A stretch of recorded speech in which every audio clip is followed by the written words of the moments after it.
మీరు నన్ను నిలబెట్టలేదు, నన్ను నా కుటుంబాన్ని నిలబెట్టారు సార్ మీరు. అది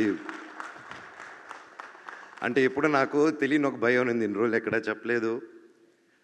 నేను పెరిగిన విధానం నా పిల్లల్ని అలా పెంచగలుగుతానా, అలా చూసుకోగలుగుతానా అని చెప్పి రోజు ఒక చిన్న భయం ఉండింది నాలో. ఆ భయాన్ని చంపేశారు సార్ మీరు. Thank you so much.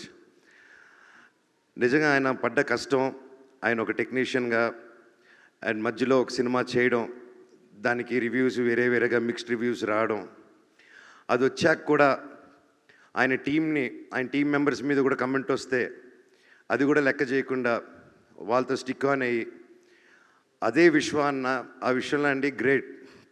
ఒక సినిమా వాళ్ళ సొంత ప్రొడక్షన్లు అలా అవుతూ మళ్ళీ ఆ సినిమా కంటే ఇంకా పెద్ద సినిమా చేస్తూ దానికి సపోర్ట్ చేశారంటే నిజంగా అది ఎంతో పెద్ద గుండెంటే తప్ప చేయరండి అది.